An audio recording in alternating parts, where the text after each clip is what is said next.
Good morning, and I want to welcome you to the 10th Court of Appeals sitting in Waco for the docket of September 21, 2022. We have one case on the docket. It's cause number 1020-00183 CV, Joshua Development GP LLC as general partner of Joshua Development Company Limited versus Johnson County Special Utility District. Would like announcements if there's anything preliminary to the exhibits you're going to use or anything that you haven't shown the other side. We need to talk about those, but announcements. Art Anderson, representing the appellate Joshua Development. Okay, no, you're ready and nothing to discuss before we start. Okay, thank you, counsel. Scott Kane, Justice on behalf of Johnson County Special Utility District responded, and we're ready to proceed, and we've got nothing to discuss or present. Okay, thank you, counsel. Since there's no one else, but do check your phones off in silent position. I need to check my own.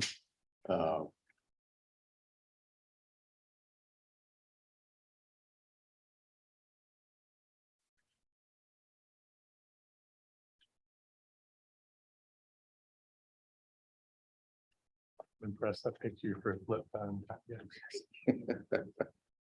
That would that be the new model flip phone or old? Oh, okay. Now I've still got the others. All right, times 20, 20, and 5, and you may approach the lectern and begin when ready. Thank you, Art. And please, the court. This is a breach of contract and regulatory takings case. We're requesting that the Court of Appeals reverse the trial court's order, which created and completed the jurisdiction filed by the district that focused on the immunity defense. There's obviously a difference of between the parties on the legal issues here. There is no dispute that the district has decided not to comply with the contract. Basically, after recognizing that the contract was valid for 12 years after its merger with the prior district, it decided not to accept development impact fees from builders in the subdivision, changed that policy in 2019 and started charging those development impact fees on builders within development. Counsel, is the record clear that there are multiple developers that are being charged the fee now? Or is it only those related to your organization? I don't know if that's really in the record, but I'm pretty confident that they would be charging those fees on others. Okay. But that's, obviously Mr. Kane would know more than myself. I'm not sure if it's clear in the record, but I think the fee amount is one that they've said. There's no jurisdictional evidence that says how they set it, whether it's reasonable, whether it's proportional to this development or not. But I think the fee itself, I expect is a system-wide fee. Well, let me ask it a different way. Are there lots in the development that are not owned by you? No, sir. I think all of them are. Okay. And I always hate to say, well, I don't have absolute firsthand knowledge, but I'm pretty confident that's correct. There's nothing in the record that would indicate To the the contrary. contrary. Yes, sir. While we're on that factual point, can I ask, there's in a contract, it looks as if there would have been a lump sum paid at one point in time. That would have been a prepayment essentially for all the payments going forward. But then there's some comments in the briefing to make it sound as if there was a payment each time there was a development made. Do you know, does the record tell us how these payments came about? Were they prepaid in one lump piece, or were they administered over time as the development occurred? My understanding is that they were prepaid, I think in 1999 at the amount that was set by the district, the prior district, that should be basically an impact fee charged on each water meter.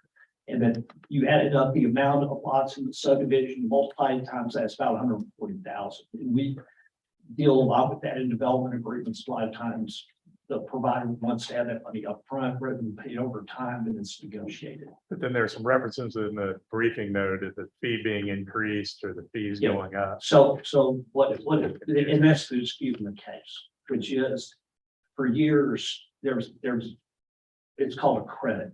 Okay, so no fees are to be charged. And this is if The fee was charged in accordance with the Impact Fee Act, which is in chapter 325. There's a credit basically so that when you get a water meter, the home builder does not have to pay the fee. Okay. They decided to apply the fee in 2019 to new water meters that were being requested. From prior to 2019, it's my understanding that the fees were not charged to home builders coming in and requesting a meter. Okay, that was the point at which I wasn't clear on the facts of the record. I think that's how basically the actual progression has been. Thank you. With regards to the breach of contract, that issue on immunity is governed by chapter 272 of the local government code. And the Supreme Court has addressed the statute many times, but there are 4 opinions that I believe are relevant to the facts in this case. That'd be Kirby Lake, Burson Services, Church and Aiken, and the Hayes Street Bridge case. The Supreme Court opinion that's most analogous to this case on the facts is Kirby Lake Development versus Clear Lake City Water Authority.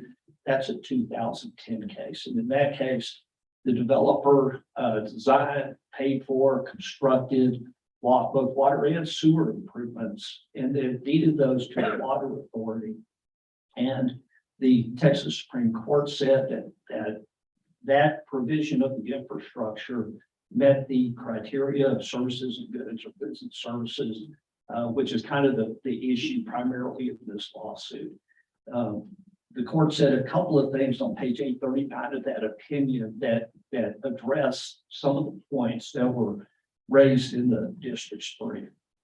First, the Supreme Court says the term services should be construed very broadly. And number 2, it says that the agreement to provide services to the governmental entity need not be the primary purpose of the agreement. So in this case, the developer designed, paid for, and constructed a water storage tank, a sewer lift station, a sanitary force main, and a water main. All of that was at the requirement of the district, the prior district, and the prior district accepted title to all those physical improvements. And if you kind of look at the cases that the Supreme Court has reviewed with respect to whether goods and services have been provided or not, if there are physical improvements that one party, the private party of the contract, had to build, usually on the ground, that basically the court has said that meets the criteria for providing goods and services. The court focused that in Burson Services versus Southeast Texas Regional Plan Commission, which is a 2016 case. That case involved the construction, rehabilitation of houses that had been damaged by a flood. And again, that dealt with physical improvements. And the Supreme Court said Kirby Lake is the most analogous prior opinion of the court, and say, quote, homeowners and not the government entity were arguably the ultimate beneficiary of the developer's efforts to build water and sewer facilities. This circumstance did not take the contracts outside the scope of Chapter 271. So that we have a similar situation here where it's like all contracts, right? There should be a benefit to both parties. And the benefits that the district received are similar to Kirby Lake, where they received title to and didn't have to pay for improvements to their utility system. The opinion that's relied upon by the district is a 2014 Supreme Court case, Lubbock County Water Control Improvement District versus Church and Aiken. And in Burson, which is the 2016 Supreme Court case, Supreme Court addresses that and distinguishes Kirby Lake from I'm going to call it the Church and Aiken case. Church and Aiken, they leased some property from the water district. The lease basically restricted the use of the property to a marina, didn't require the marina. He just says, if you're going to build on our property, you have to build a marina. And there were no services or payments then provided pursuant to that. So The marina was not operated on behalf of the district. It was a private operation. So that distinguishes the two. There are a couple of cases that Mr. Kane has cited in his brief, and one's by the Waco Court of Appeals, is the MEN Water Supply Corporation versus City of Corsicana. The other is the West Travis County PUA case. Both of those are wholesale water supply cases. Okay, so the improvements that were built there were by the governmental entity that received the wholesale water. In other words, they received wholesale water. They built the internal system that was needed for their needs to provide retail water and sewer services. Okay, so there's a distinction there with regards to wholesale water and then the privately funded and built infrastructure that is delivered to the retail provider, which is Kirby Lake. There have been several cases that we cited. We provided, because this case was briefed 2 years ago, some opinions that basically have come down since then that distinguish church, and they all involve improvements to real property that were ultimately conveyed to the governmental entity where immunity was being waived. That's Town Center versus City of Sealy is a 2021 Houston Court of Appeals case. City of McKinney versus KLA International Sports Management. It's a 2021 Dallas Court of Appeals case are examples. In addition to, so we would ask the court to reverse the trial court's plea to the jurisdiction on the contract immunity defense, because this fits four squares within the Kirby Lake opinion by the Texas Supreme Court. Second cause of action is the regulatory takings claim. And that case is an exactions case. And we've dealt with our office a lot of regulatory takings claims, and there's various tests as part of that. And the test here is the one that was established by the Supreme Court in Town of Flower Mound versus Stafford Estates. And that's a 2004 case. And the courts originally had said that exactions cases, which basically focus on a requirement or a levy at the time of a development permit being issued by a governmental entity, and there's a fee amount that is collected by the governmental entity, whether or not there's a rough proportionality or a nexus between the two. And so, another example of that is a case I argued before the Supreme Court earlier this year, where it's the builder's recovery case, where the town in that case required a license fee. It's a little bit different, but I think it's analogous. And having heard what the justices were peppering with cases, I think it's analogous here. They were very focused on is the administrative cost of the city in that case equivalent to the fee that was being charged. And so the difference was thousands of dollars because they basically had a percentage of revenue fee. And the court said, well, that is unrelated to the amount of how much does it cost the city to administer the license here. And that's the sort of analysis that I think the court reviews. One of the defenses by the district is, can you have both a regulatory takings claim and a contract claim? When the issue is non-compliance with the contract equals the regulatory takings, then the courts tend to find those two kind of merge together. And the breach of contract claim can be valid, but not the regulatory takings claim. Here they're playing the alternative, and the exactions cause of action is not reliant upon the contract itself. So a good example is the Town of Flower Mound versus River case. And that's a case that we tried in 2012, In that case, Reggie Grimber was required by the city to build an arterial roadway through the middle of his subdivision. He entered into a development agreement, and our interpretation of the development agreement was the town was supposed to reimburse him 100% of that cost with the reimbursement by impact fees that were collected in that area. The second cause of action was a regulatory takings plan. And that was, if the contract is found either not to be valid, to be unenforceable, immunity applies, there's a second cause of action for takings. And the test is different. So the test there is, and this was a Stafford Estates example, because that involved construction of a road. If you have capacity of the road, you're required to build the whole thing. I can remember it was 2 lanes and 4 lanes. And members of the public use it, and the traffic that comes from houses that are being built in subdivision use it. What's the percentage or the proportionality that's used by the cars that go in and out of those houses? So if in that case, the remedies would have been different, right? So the contract, if it's enforceable, remember, was supposed to get 100% of that construction cost.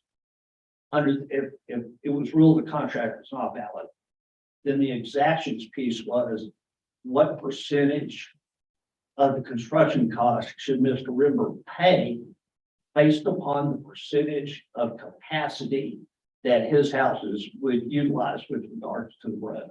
And that's kind of what we have here, which is if the contract is valid, immunity is waived, then the district was not legally allowed to require payment of the $5,500 per meter fee because it's prohibited by the contract. If somehow, and obviously we hope that court rules that immunity was waived there, but if it's not, then the exactions test is out of that $5,500 fee, how much of that is roughly proportional to the impact to the system from the houses in this development that are remaining, keeping in to that with the context that the infrastructure, there has been infrastructure built, water storage tank, mains, that sort of thing. There's no jurisdictional evidence that's been introduced by the district supporting the amount of the fee, saying how it was arrived. We referenced in our brief the Texas Impact Fee Act for the sole purpose of the case law is that Chapter 395 of the Local Government Code establishes a system for that nexus. The city can, or the utility provider can calculate the fee based upon certain reports, the land use of some capital improvement plan, cost, and that sort of thing. Courts have said that tends to meet the requirements of the nexus because there's a procedure to go through to do that. But there's no jurisdictional evidence that that was done here. So, Well, I think that's one of the issues that the SUD has raised is whose burden was that to prove, and we are in a very preliminary stage of the case in the plea of the jurisdiction.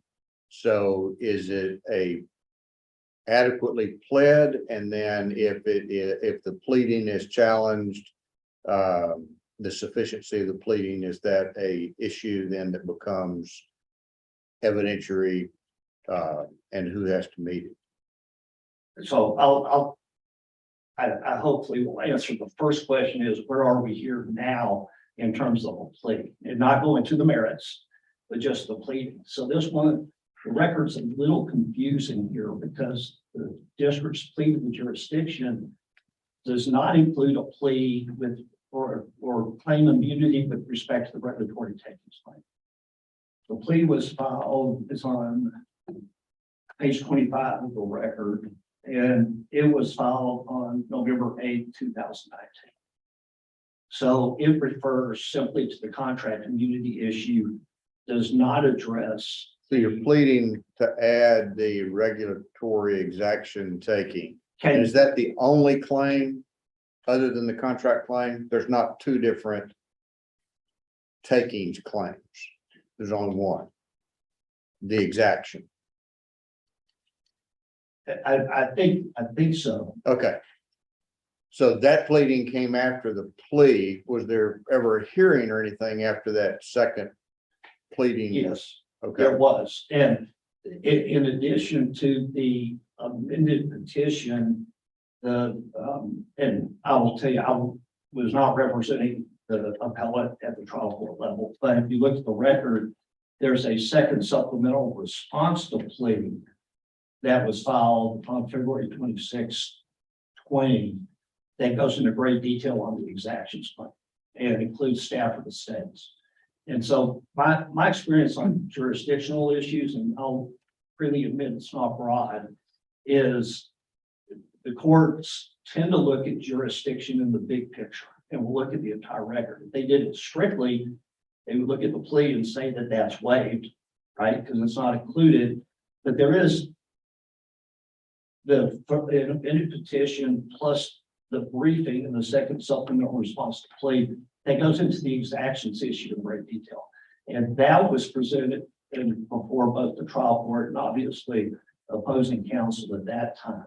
And so, and again, Justice Gray, I believe that it was pled adequately. It does talk about inverse condemnation, and we had notice pleadings here in this state. It was briefed thoroughly on the exactions argument in Stafford States. If for some reason it wasn't, I don't think there's a jurisdictional defect, right? So if the court believes that it was not adequately pled, we request the ability to amend our pleas. Are you arguing though that they didn't assert immunity as to the takings claim? They did not in the plea. Okay, but would they need to? Because if there's immunity, can they waive it by not asserting them, or don't they still have to? And so that was kind of my point. Okay, I just want to be clear on that. My experience is limited in this area, but it's been that jurisdictional issues are looking at the entirety of the record and deciding whether there's jurisdiction or not. And so there's lots of cases, you're correct, where the Court of Appeals on their own initiative has even said whether or not it was pled, not pled, we're going to raise that issue here. Well, I guess conceptually, if only the legislature can waive the immunity, and so by failing to plead it or not, it kind of becomes a non-issue at some point. Yeah, just to be clear, so on the breach of contract claim, that's statutory waiver. Right. Exactions is constitutional. So Right. that's waived for every constitutional violation. I'd like to hear you go ahead and open on your other two issues so that we have a framework on the discovery issue and the findings of fact. So just go ahead. I'm gonna give you some more time. I don't think I'll need much, Judge. Okay. I didn't give you much. Yeah, the findings of fact and conclusions of law. I think we go ahead and waive that issue. I think the jurisdictional issue is here before you, and the records there and the case laws there are briefed, and you can rule whether or not the court has jurisdiction or not. Okay, what about the The discovery? discovery issue plays into that because one of, not the findings of fact, but basically the district refused to respond to discovery at all. Motion to compel was filed. So part of their defense is we have a fee and it's valid, and there's no ability to have discovery on that issue in order to determine if the fee is reasonable, if it's valid, or if it's not valid. And so that's how I think. So the comparison that you were talking about between the administrative cost of administering the fee and the actual fee, what you're saying is that you need discovery to see if their cost supports that amount of the fee. And going back to what we talked about before, that may be the ultimate issue, right? If this gets remanded, all of those things can basically be addressed. Right now, there's no jurisdictional evidence that the fee is reasonable or that there's a nexus. So from a pleading standpoint, I think that we met our burden to show that, the plea of the jurisdiction should have been denied on that basis. If the district is going to say that fee is reasonable, and we apply it to everybody, and, you know, that basically it's legal for us to do this, then we needed the ability to have discovery on that issue, in order to, you know, make that argument. If the argument on the breach of contract claim is, hey, the district didn't get any benefit out of this. It's a water storage tank, it's a pump station, there's these major transmission lines. That's not a benefit under chapter 271. Then we would need to have discovery on that to say what's the basis for that. I'm not sure if I answered your question. You did. well. I did. Thank you. Thank you, Counselor. Thank You'll you. have 5 minutes for rebuttal. Thank you.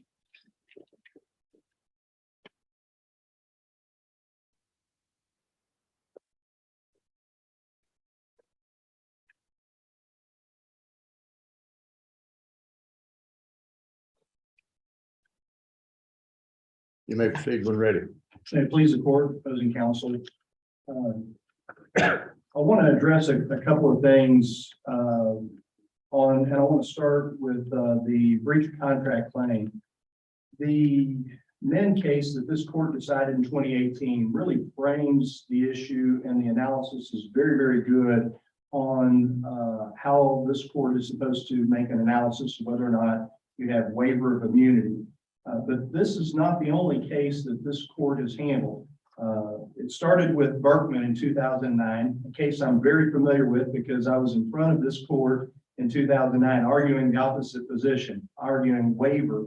And this court refused to find waiver of immunity on that. And the issue was whether or not services and goods were provided to the city of Keene. And this court laid down the rule for the Waco Court of Appeals that you've got to have provision of goods and services that is pretty solid. In fact, this court in the Berkman case did not engage in some of the analysis that the 14th Court of Appeals in Houston did in one of the cases that opposing counsel cites. You look strictly at whether or not goods and services were filed. In fact, in the concurring note, Chief Justice Gray, you said, and I quote, "I simply cannot join much of the sweeping language and purported analysis of broad or narrow interpretation of the waiver of immunity. This contract is not for the provision of goods and services to the city of Keene." The analysis in that opinion talked about this loose kind of heading down the rabbit hole that the Houston court, Dallas court, and some of the sister courts in the state have analyzed. And this court refused to do that. Other courts cite the Berkman case that says that you have to have the provision of goods and services, and it cannot be too attenuated or too remote. You got to have something. As I recall in Berkman, it had to do with children that were in need of counseling or a place to live, that kind of thing. That's probably not what the city of Keene is chartered to do. The SUD, however, is designed to provide water to the inhabitants of the district. What is the SUD's obligation with the inhabitants of this subdivision to provide them water and sewer? Under the CCN, Certificate of Necessity, the district is required to provide water to everyone within CCN. So they are required, and I don't think it's a dispute in this case that this involves a governmental function.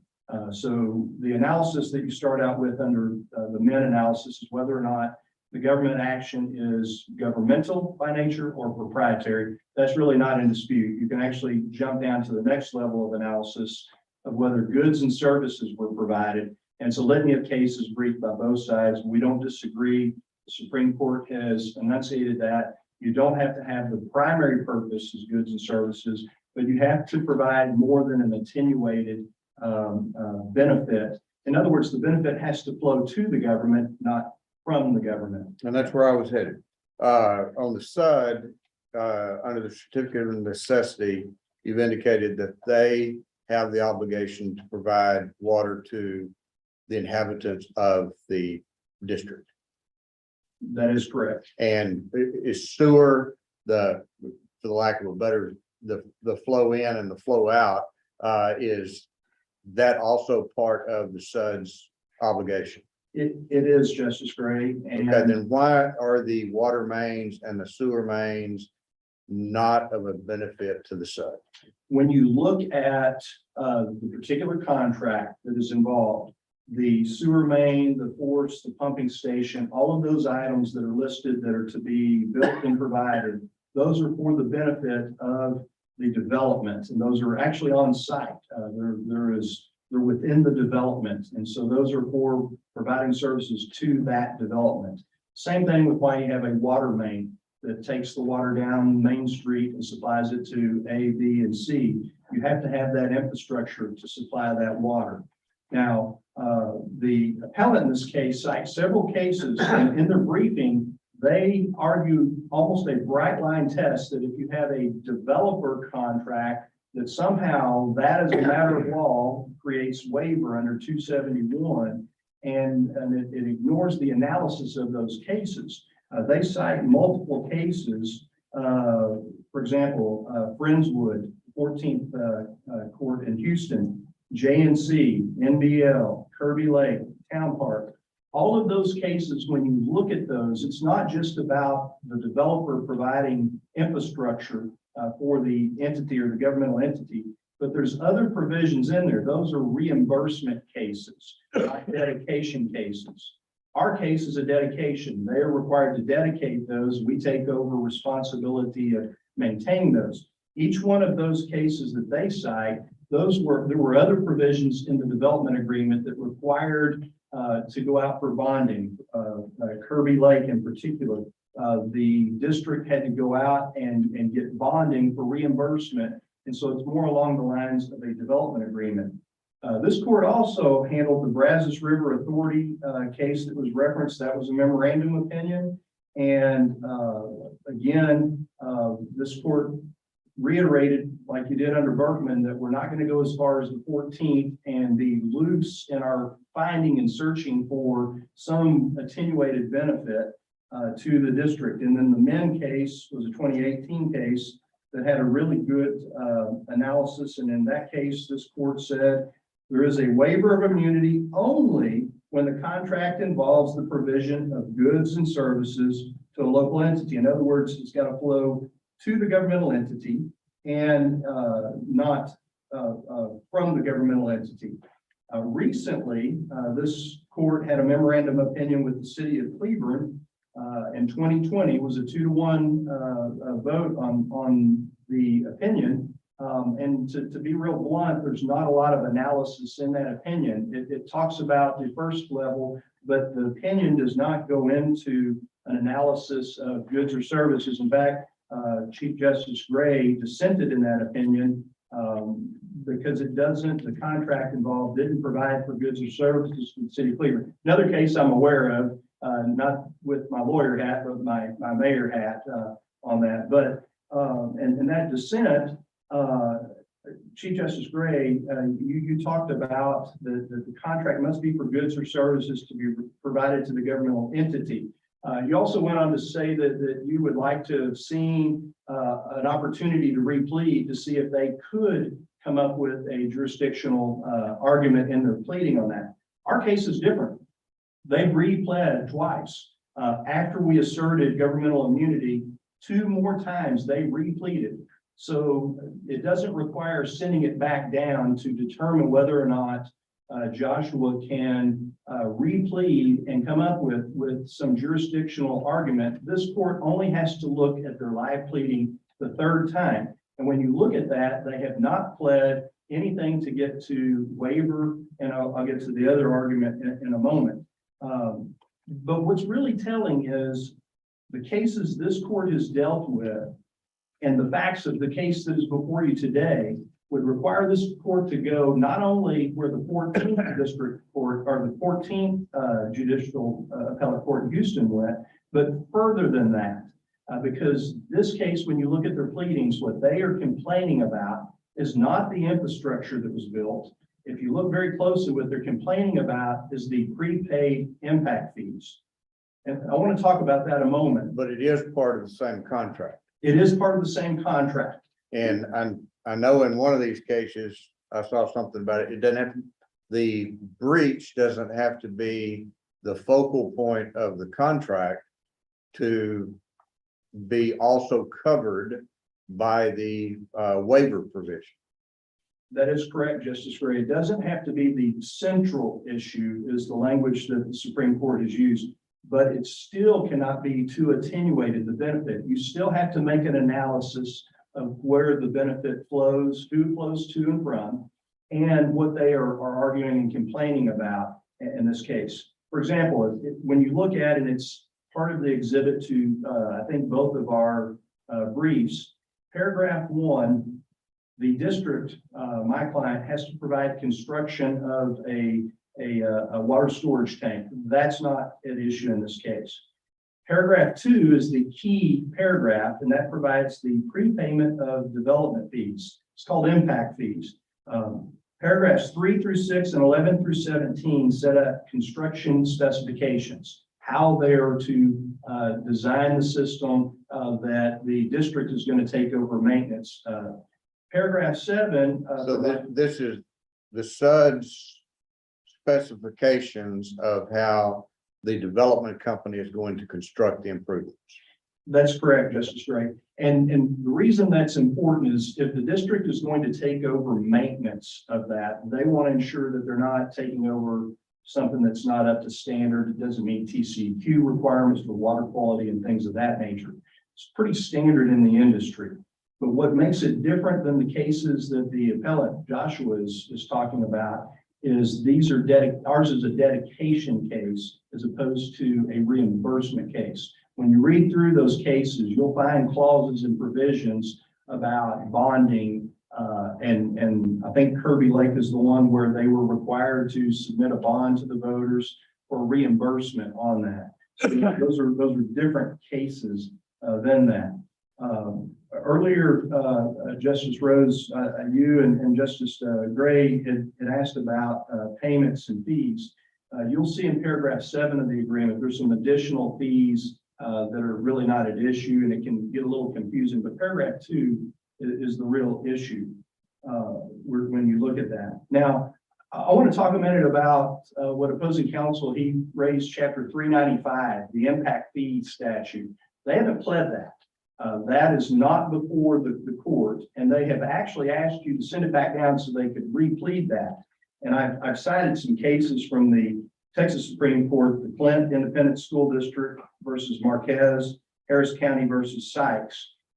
And they have had the opportunity to replead and get jurisdictional pleading correct twice, and they didn't do it.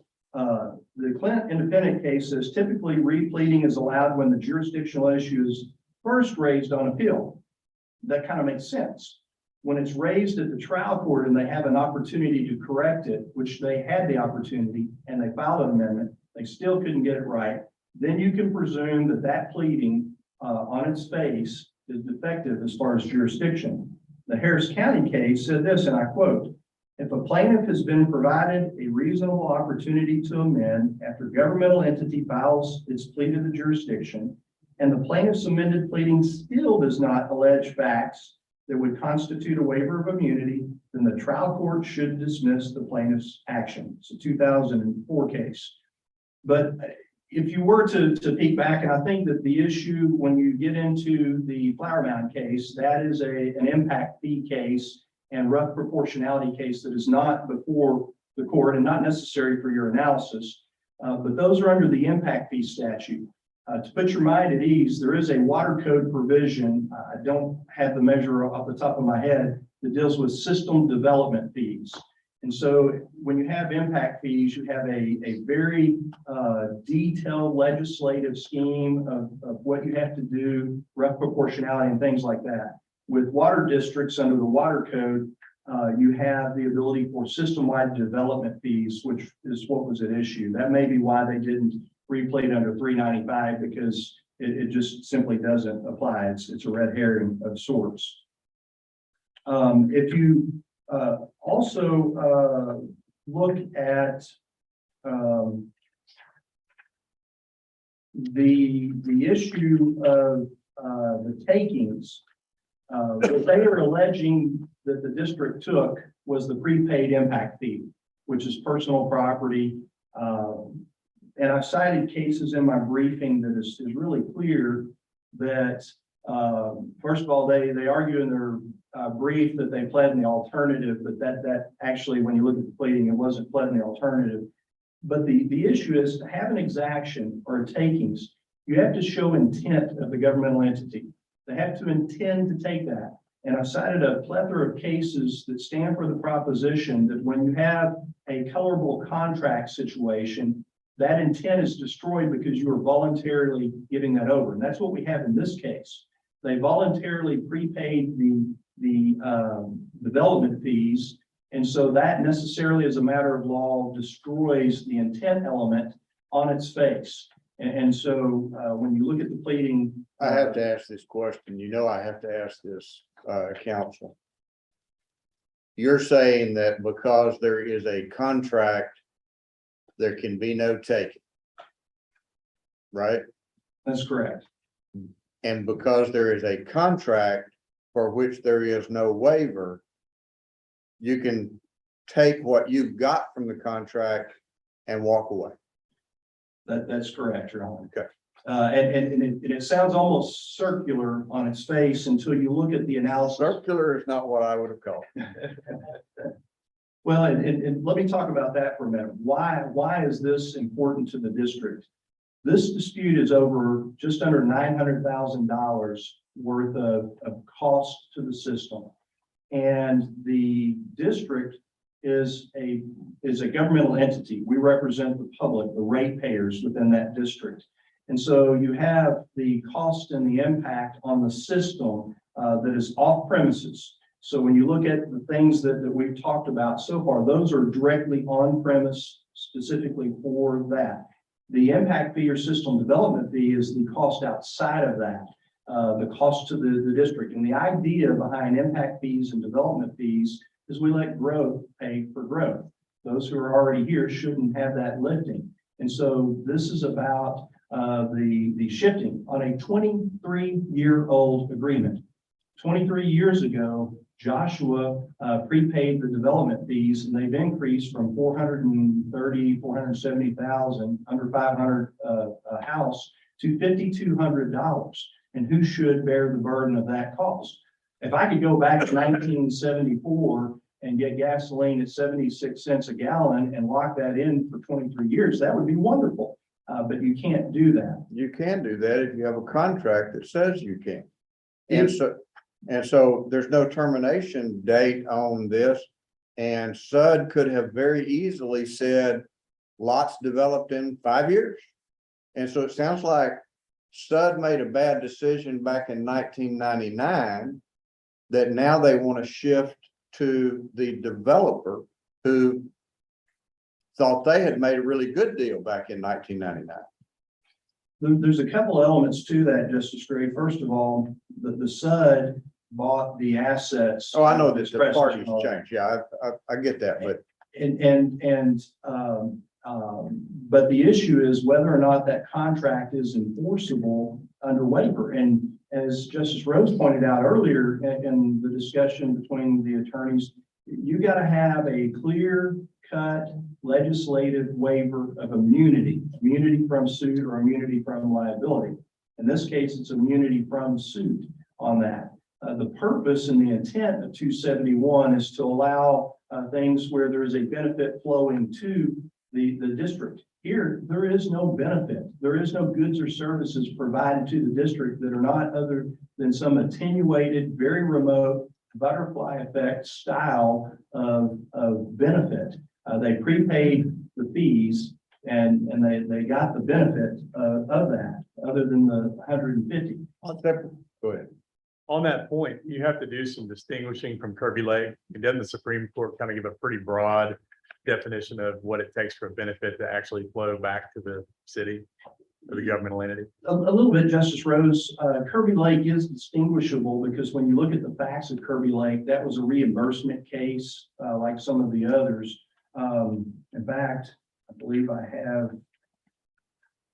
It was a reimbursement case as opposed to a dedication case. And in that particular instance, the governmental entity was required to place reimbursement on a bond measure.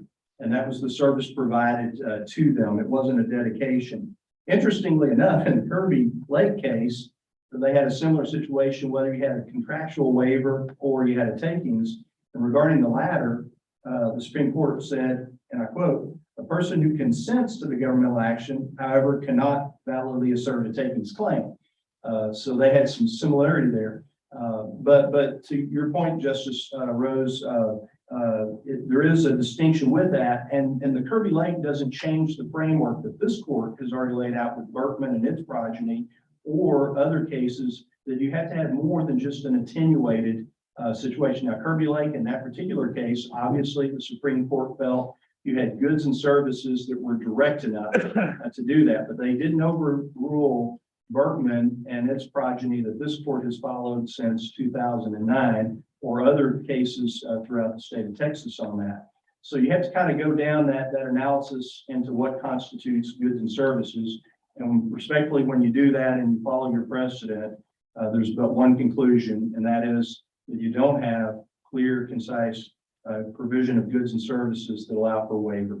Counsel, do you think our decision in this case would have been any way assist had the SUD answered its discovery? I do not, Justice Smith, and let me tell you why. And I think this is in the record what the discovery requests were. They went to the underlying merits and development as opposed to jurisdictional issues. There's a real narrow situation where district courts allow limited discovery on the jurisdictional issue. The discovery that Joshua had submitted in this case was actually a lot of it mirrored some of what we filed. And you're probably wondering, why did you go and engage and then do that? Like many cases at the trial level, you wake up and have an epiphany one day, why am I even in this fight? And you look at it and something in the back of your mind, like the Berkman case comes to mind. I'm like, I lost on that. We got to look at the jurisdictional issue. But the discovery in this case, Justice Smith, that was asked for, and Judge Bosworth in the 413th, the court below did not allow, was not limited to jurisdictional. So you can look to the. But was part of it jurisdiction? As I understand it, you didn't have to answer any of it. Am I correct? That's correct. And I don't believe any of it was jurisdictionally based on that. That would help ferret out the jurisdictional issue. And again, they replayed twice, so they've had a chance to correct the jurisdictional threshold issue. And so it wasn't arguably discovery based or aimed towards both this concept of where the benefit flows or towards the rough proportionality questions that they had. I don't believe it addressed those issues. It went back to contract development and history and documents and things of that nature. I don't want to misrepresent it. It's been years since I've looked at it, but I'm pretty sure it didn't, because if I remember correctly, the discovery was propounded before the jurisdictional issues were even brought up. I'm gonna try this one last time, one other question, or give you the chance to address it. 150 lots built out, roughly. 150 not yet built. So you got 150 homeowners out there that you have to provide water and sewer to. How is the infrastructure that the developer built not of a benefit to SUD? Because if they hadn't built it, you would have had to. And fundamentally, how is it different than if there was no agreement, there was no contract at all, and you went and hired a contractor to put this property, plant, and equipment in place? Simply put, Justice Gray, Please. you can find a benefit, but the issue is whether it was too remote or attenuated, and whether the development contract flowed to the benefit of the district or flowed to the benefit of the developer. When you look at that contract, it clearly flows to the benefit of the developer. They have to have water flowing and toilets flushing to be able to sell houses on that. And it is distinguishable from the cases that the appellant has filed for in the reimbursement, and there are other aspects. So the analysis has to be, is there a provision of goods or services clearly on that? Is there, and is it too attenuated to support waiver of immunity? When you look at the Supreme Court and this court's decisions, we say it is way too remote and attenuated. If you think of it from a policy standpoint, if every public dedication is bound to waive immunity by virtue of providing some benefit to the public at large, you're going to open Pandora's box on dedication of developments and so forth. But you have to look at that. You know, typically when you look at the flower mound in those cases, the benefit is other areas where the city outside of the development would have to go and build roads and infrastructure, and they couldn't pass that on. That's where you get into that rough proportionality and that analysis. So I hope I answered it directly. Yes, there is a benefit.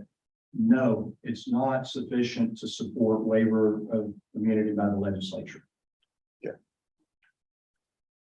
Anything else? Thank you, counsel. Thank you, Justice.